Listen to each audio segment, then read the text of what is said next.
Hey guys, welcome to the first episode of my Defend Everything series. In this series, I'll be going over every single tower and how to use it to defend every rush in the game on every map except the super short ones. This episode, we are using the Dart Monkey, the Farm, the Bomb Tower, and the Balloon Chipper. And when you pick them in a group of 3, you either go Dart Farm Bomb or Dart Farm Chipper, whichever one you personally prefer. I would recommend trying out both.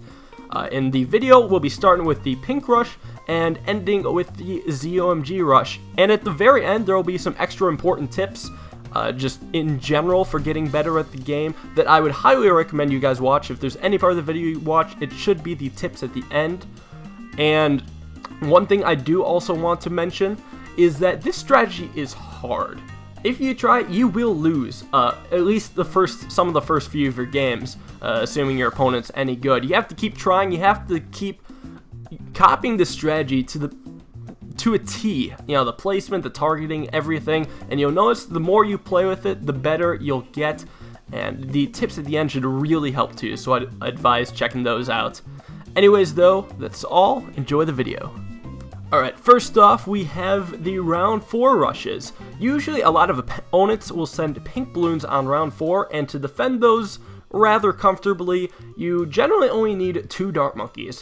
One of them in a really good spot on strong, and put on 0-3. For those who don't know what 0-3 means, so it's 2 numbers. The first one is the amount of upgrades to the left side, so 0 means don't upgrade to the left side, and 3 means how many upgrades there are to the right side. So 0-3 means no upgrades to the left side and 3 upgrades to the right side, or a triple Dart Monkey.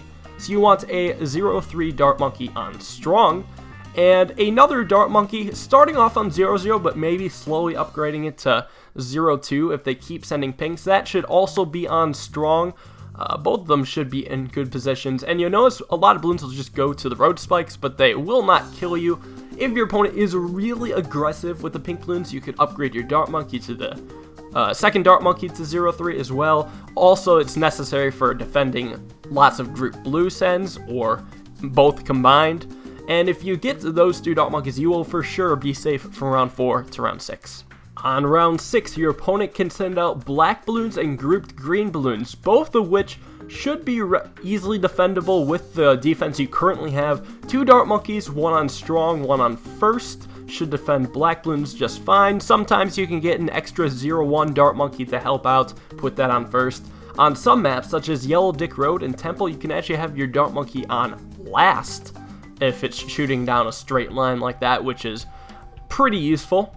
Also, green balloons may be a bit of a hassle. Sometimes you may need to boost, but I'd recommend not doing that. Instead, you just want to get a 0-0 Bomb Tower, or maybe a 0-0 Balloon Chipper, or a third triple Dart Monkey, so you can fend that rush without boosting.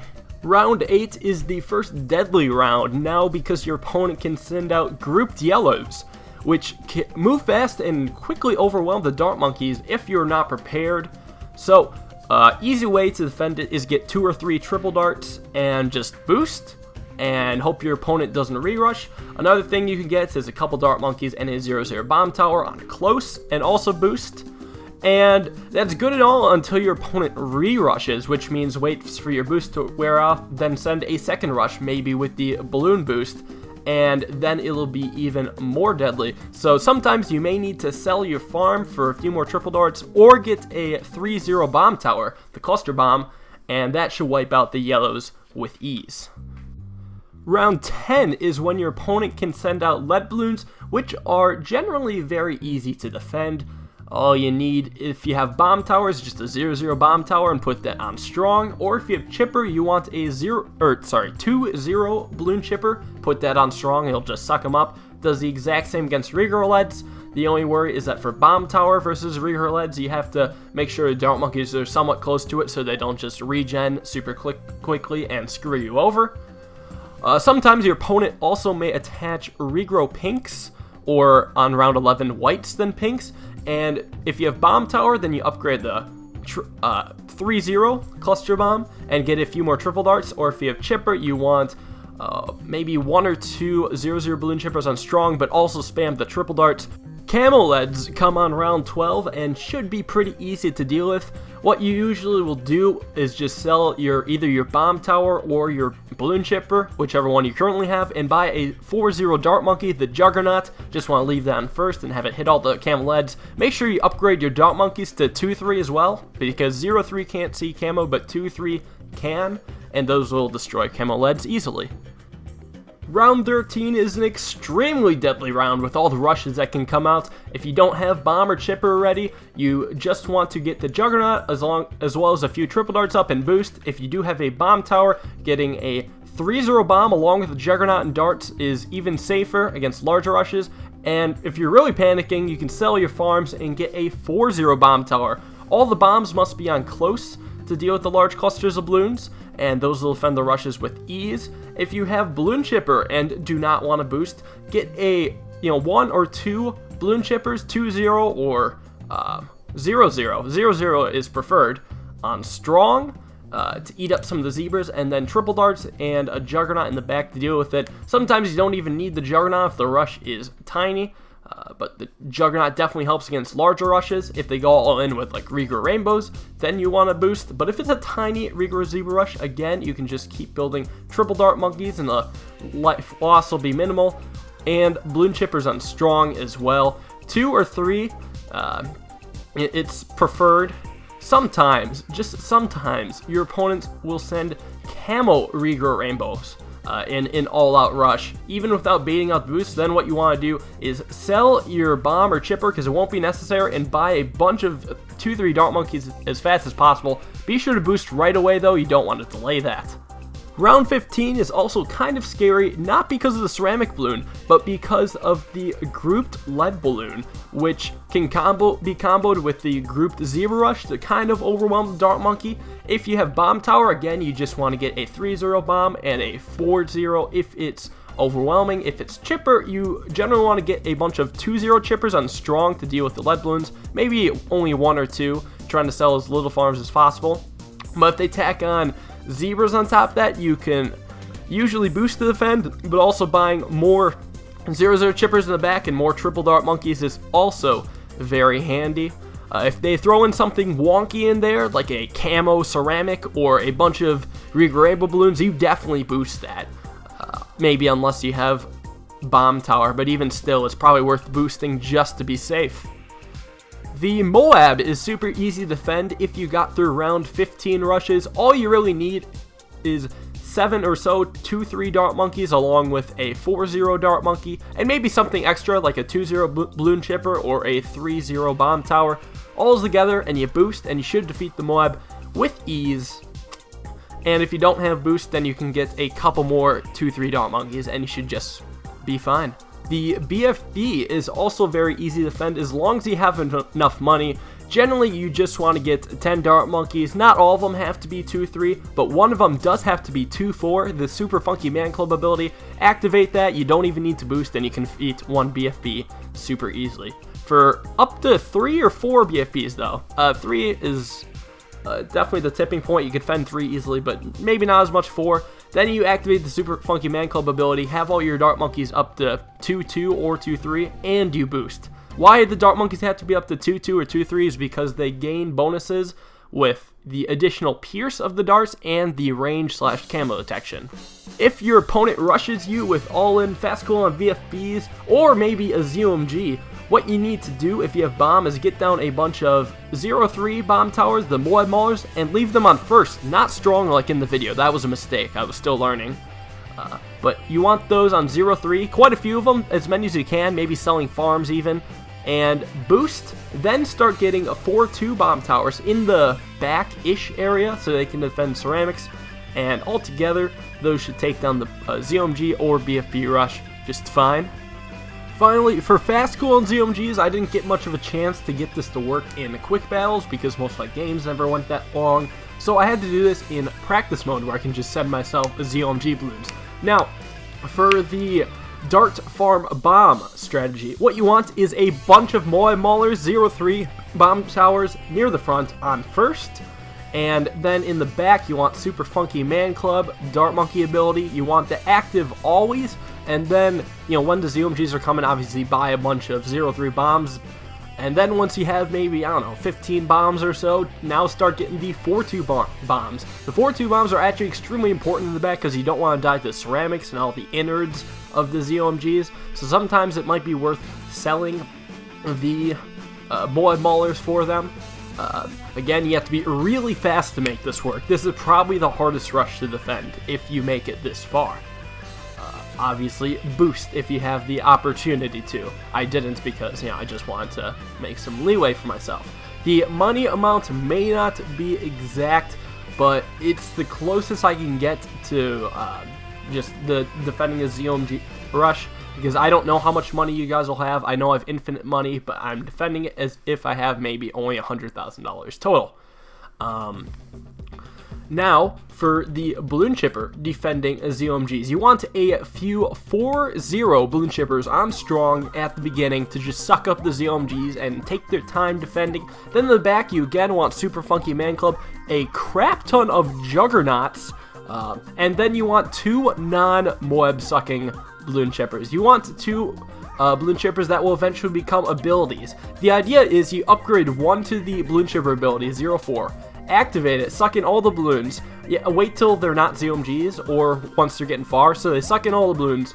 And then, after you press the ability, then you upgrade the other balloon chipper, wait for the balloons to start moving again, then you activate the ability again, and rinse and repeat. After a balloon chipper's ability expires and you activate the other one, be sure to sell the first one, then buy another one in its place. You want them positioned so you can generally see and micro them easily at all times. You want to be able to, make sure you don't screw up on the selling and rebuying over and over again. Obviously, boost. The Juggernauts boosted, especially if there's like 20 of them, is super useful for cleaning up all the Moabs and all the innards. Which will be really nice. Also, what I don't mention and don't really use on screen, but you can also use your 4th tower if it's a good slowing down ability, like the ninja ability to make ZOMGs half speed. Same with the ice ability, which does the exact same thing for cheaper. Another decent one is Spike Storm.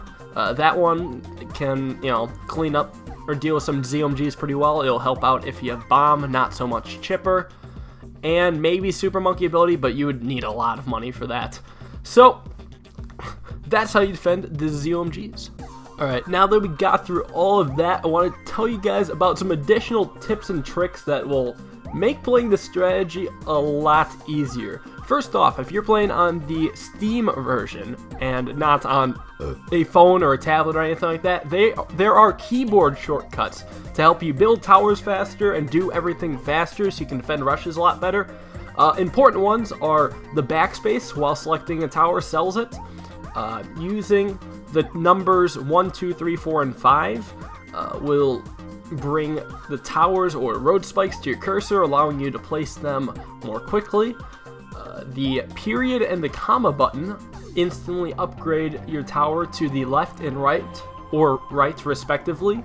And the tab button lets you change through the targetings, the first, last, close, strong. And you can do that without clicking the mouse, and you can practice that, get a lot faster. It should make defending rushes easier if you're wondering how I acquired my towers so fast or without clicking them. I'm not even that fast in Micro. Next thing is, some of you might be wondering how I'm getting all this money to defend the rushes with, and you may have kind of been able to pick up how important the bananas farms were, but my overall economy strategy was a mixed eco, meaning I would get a 1-0 banana farm right from the get-go, and constantly be sending grouped red balloons and grouped blue balloons, with my leftover money being spent on my Dart Monkey defense. I'd get about 425 to 450 income. That's when I stop sending balloons, and that's when I get up my own, or keep going on farms. You keep going on farms, you have to be kind of greedy with them. You want 3 2-0 farms by round 10 or so, and then you just kind of keep getting more and more and more farms, and that should help you get the money for the rushes.